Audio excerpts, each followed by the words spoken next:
President Trump moves to shutter the Department of Education. We're going to be returning education very simply back to the states where it belongs.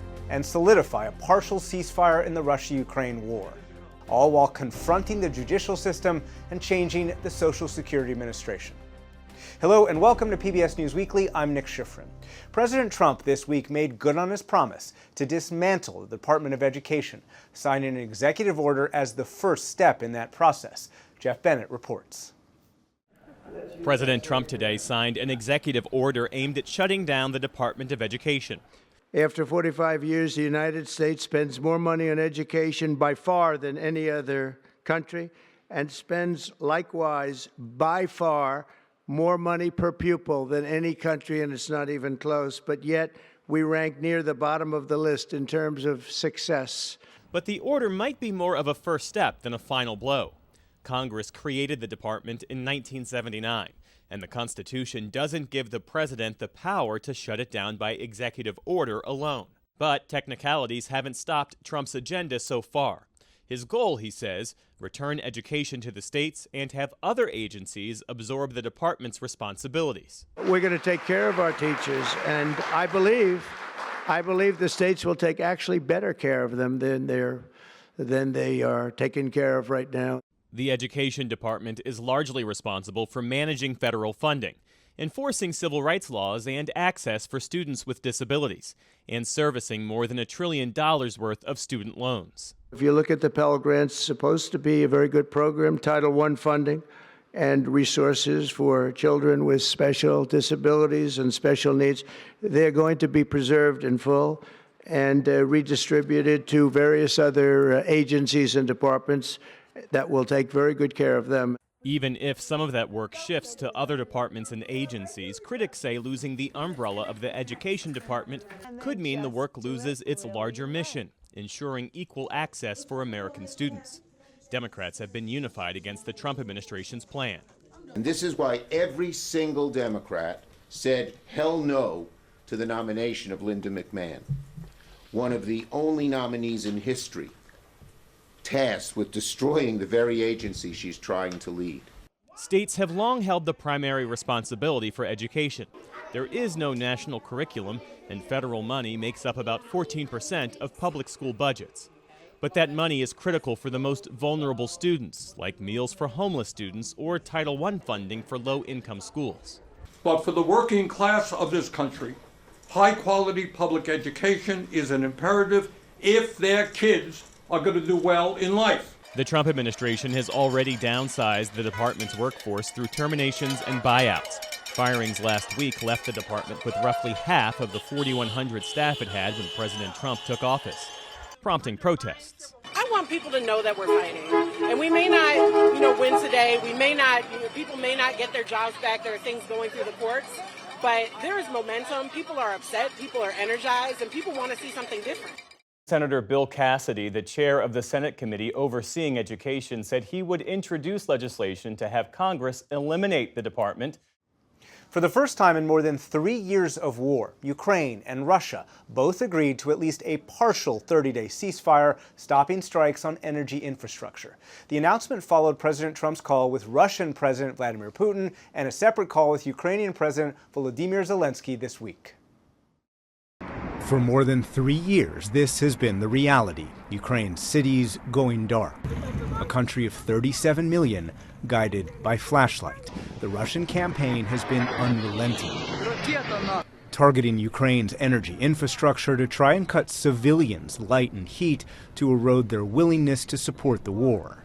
But today, a deal agreed by Ukrainian President Volodymyr Zelensky, who wrote on X, one of the first steps toward fully ending the war could be ending strikes on energy and other civilian infrastructure. I supported this step, and Ukraine confirmed that we're ready to implement it. And announced by the White House. We are at a place of peace. We're at a partial ceasefire, and we're moving towards a full ceasefire and a long-standing peace in this conflict. And that's great news for the American public. Presidents Trump and Zelensky spoke for an hour, and technical teams will meet in Saudi Arabia this weekend to try and extend the truce to the Black Sea, where Ukrainian naval drones have successfully sunk or pushed out Russia's fleet. But the U.S. statement also raised Ukraine's nuclear power plants and suggested the U.S. could take them over. The United States could be very helpful in running those plants with its electricity and utility expertise. American ownership of those plants would be the best protection for that infrastructure and support for Ukrainian energy infrastructure. That could include the Zaporizhia nuclear power plant, Europe's largest, and since days into the war, occupied by Russia. Ukraine operates 3 additional nuclear power plants, which provide an increasingly large amount of Ukraine's power. Because of more than 1,000 Russian attacks on Ukraine's infrastructure, including the massive Hakhovka hydroelectric dam flooding entire cities and towns. The attacks have destroyed half of Ukraine's electricity capacity and caused $14.6 billion in damage, as I saw in September 2023, when the father-daughter team of Alexander and Daria showed me how they were trying to fix this plant and provide rays of hope for the country's future. It's kind of like the brave ones who bring the light, because that's what they actually do. That's our future. We want to be free. But even with a partial ceasefire, that freedom is elusive. Overnight, Ukraine launched its own attacks on Russian energy infrastructure. And Russia launched a large barrage. Zelensky today asked President Trump for more air defense, particularly the Patriot defense system, which Ukrainian soldiers need to shoot down Russian ballistic missiles. President Trump agreed to find what was available, particularly in Europe, which has tried to provide Ukraine its own air defenses. But providing Ukraine that air defense is easier said than done. European countries and the U.S. worry that giving more air defense would come at the cost of their own military readiness. This as both Russia and Ukraine appear far apart on any possible wider ceasefire. Back on the domestic front, the administration has faced off with federal judges, including over how the administration failed to act on a court order to halt the deportation of hundreds of Venezuelan migrants, including alleged gang members, to El Salvador. Laura Barón-Lopez has more. Their plane touched down in La Paz, El Salvador, and within moments, they were hustled onto the tarmac and into buses.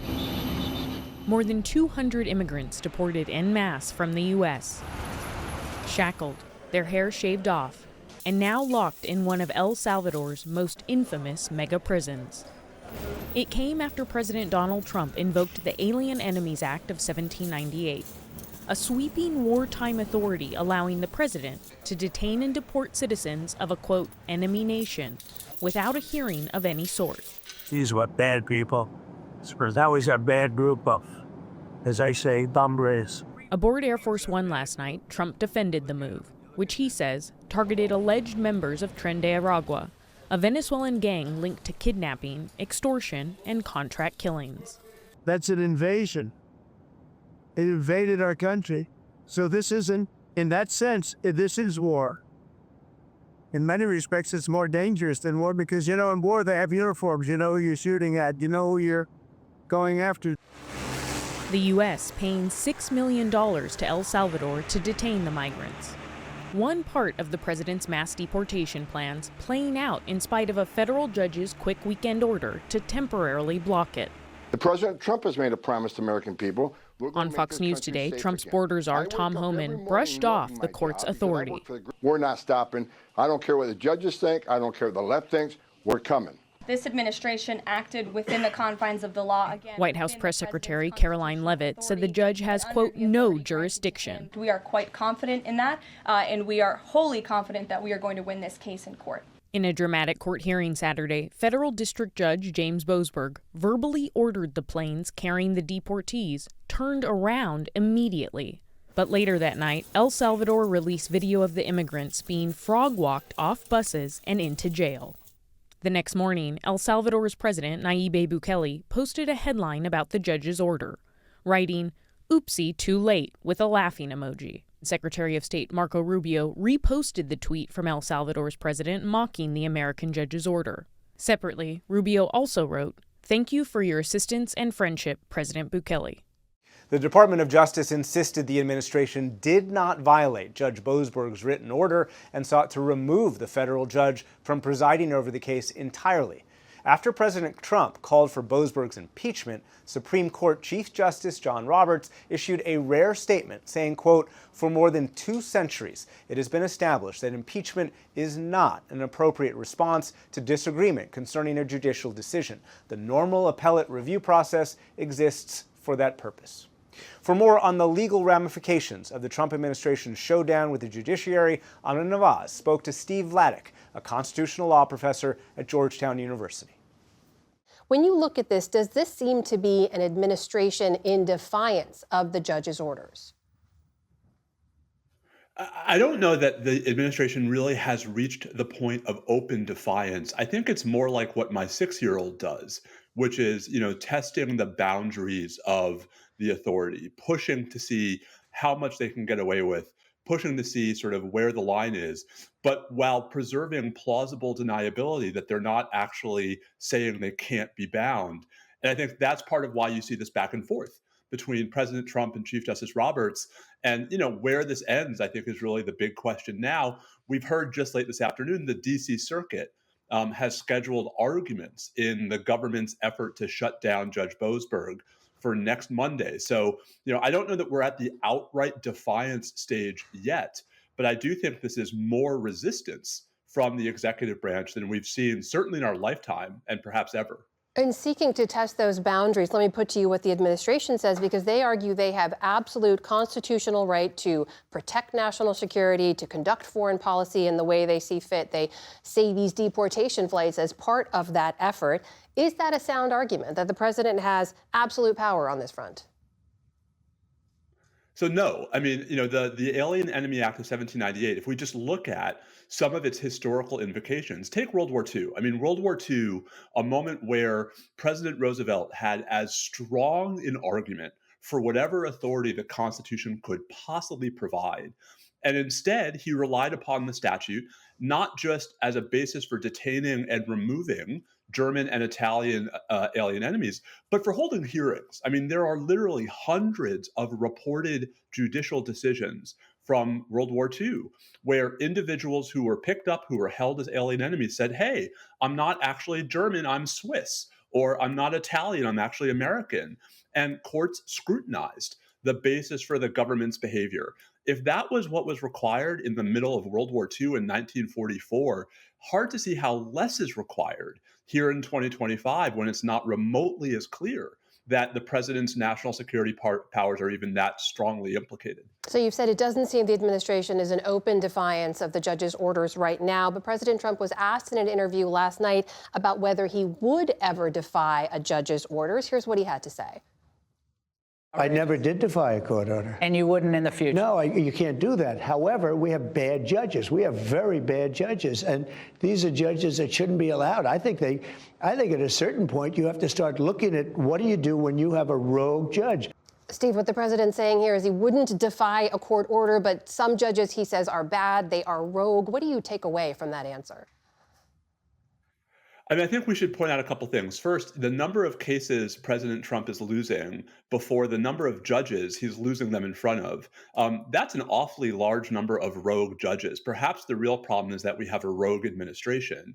But second, and I think, Chief Justice Roberts chose his words very carefully in the statement he issued yesterday, which is the remedy our legal system provides for individual, trial level district court judges who get things wrong is the remedy of appeal. That's what the Biden administration did when so many of its policies were blocked by, hand-picked, right-wing judges in Texas. And it's what every president has done going all the way back to the founding. So I think part of the problem here is that you can believe that a judicial decision is wrong. You can even believe that a judge is rogue, although I think the evidence here is lacking.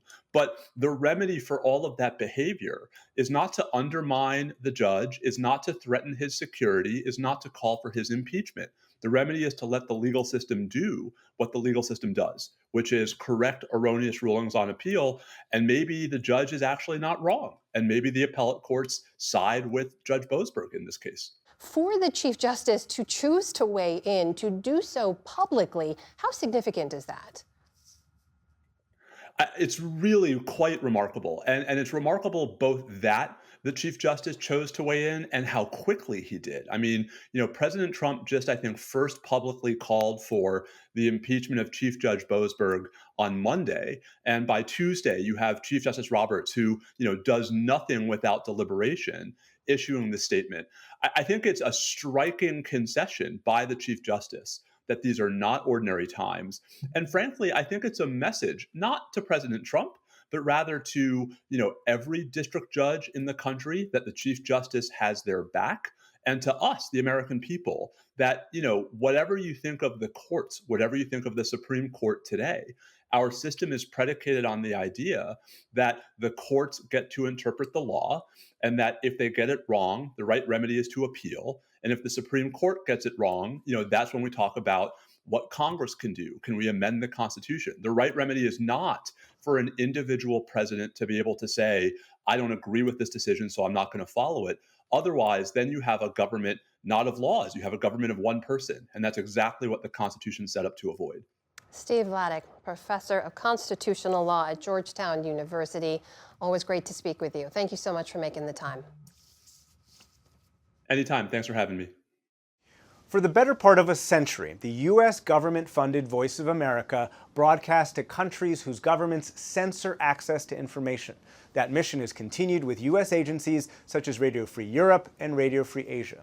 But now the Trump administration has dismantled VOA's parent organization, put all of its employees on leave, and ended federal funding for media agencies that are, by law, independent.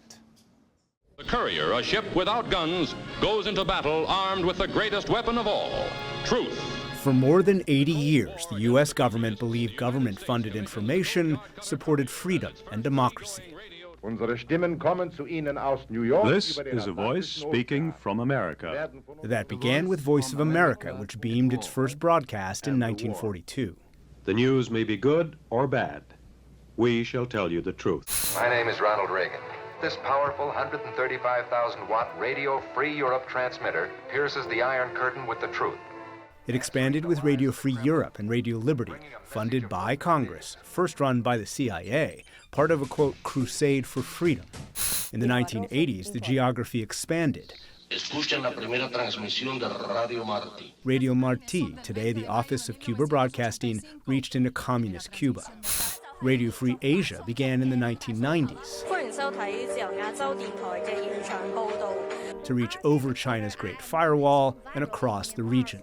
And when U.S. government information started being blocked by adversaries' technology, and citizens around the world are being tortured, imprisoned, and even killed for their online speech, VOA's digital descendant, the Open Technology Fund, created its own technology so freedom fighters could communicate and spread the truth. But since his first administration, President Trump has targeted VOA. And if you heard what's coming out of the Voice of America, it's disgusting. And on Friday night released an executive order eliminating parent company, U.S. Agency for Global Media.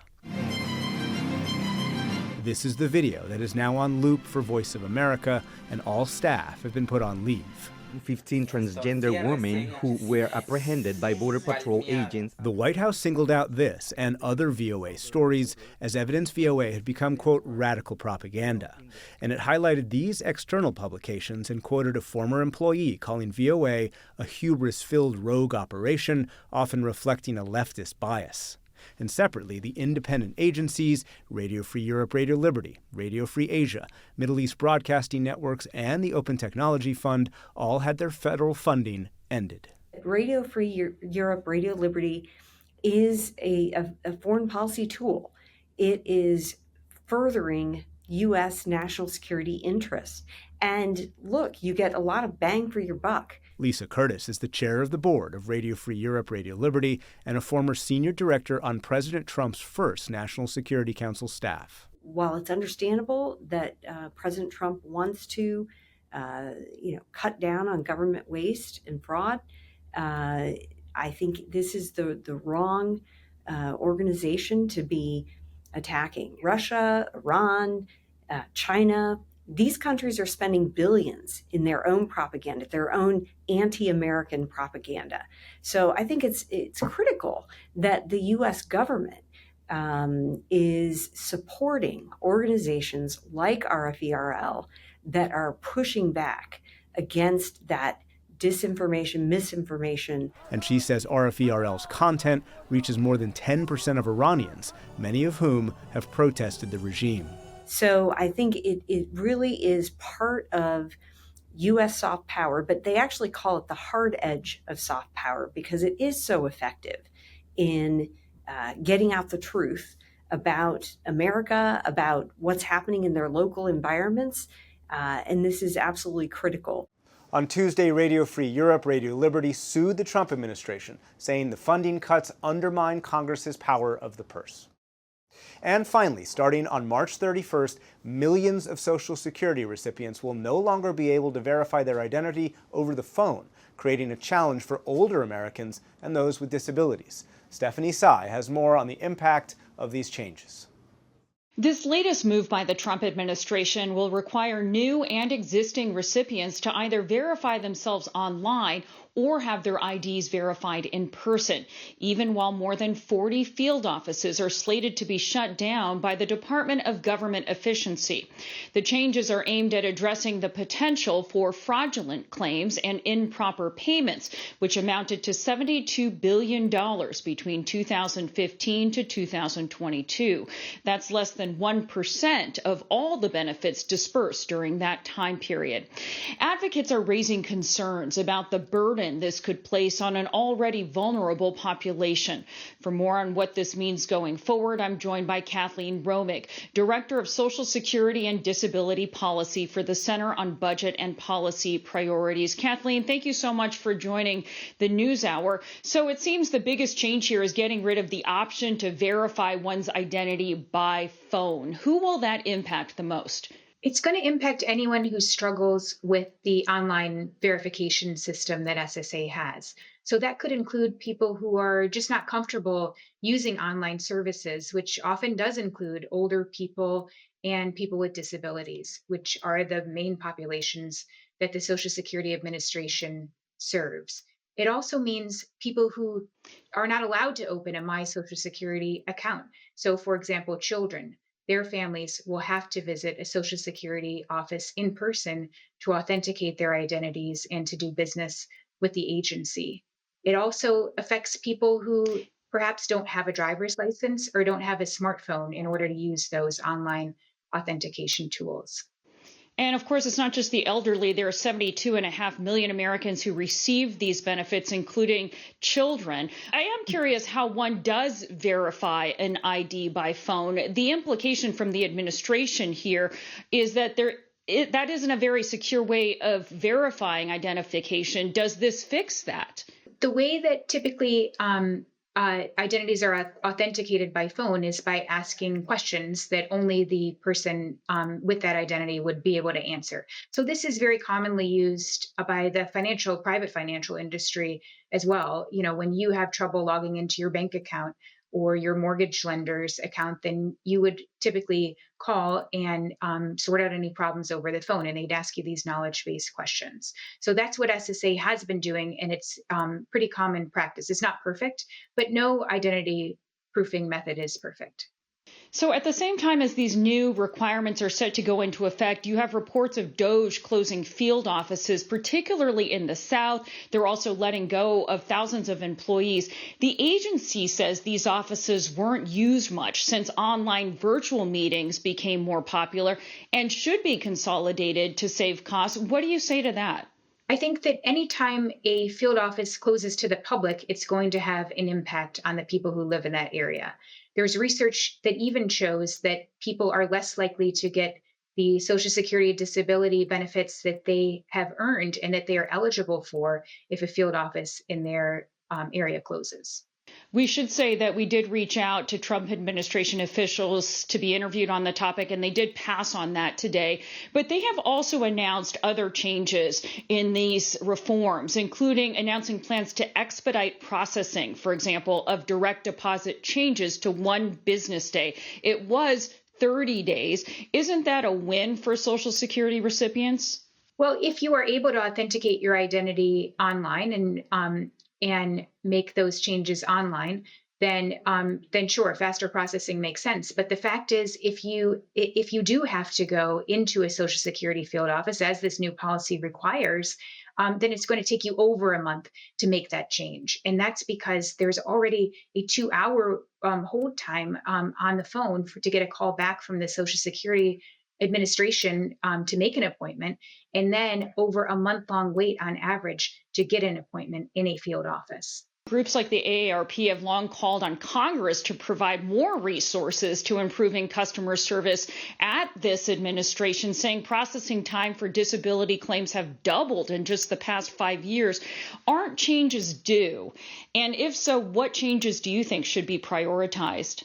Well, the reason that it's taking the Social Security Administration longer to process disability claims and too long to answer the phone and to make appointments with people is because there are already not enough staff members working at SSA. And that's because of years of underfunding. And so the Trump administration is actually moving to double down on those staff cuts. They're planning for another 7,000 staff cuts at the Social Security Administration this year. So what that's going to mean is fewer people answering the phones, fewer people taking appointments, fewer people processing claims. And that's going to mean longer delays in each one of those areas. And it's going to make it harder for applicants and beneficiaries to access their benefits. And it's not just beneficiaries either, but it's going to affect people who are trying to access their Social Security statement, people who need a replacement Social Security card because they're seeking a job or just got married. These services affect everyone. Kathleen Romig with the Center on Budget and Policy Priorities. Thank you, Kathleen. Thank you. And that's it for this week's episode of PBS News Weekly. For all of us, thanks so much for watching.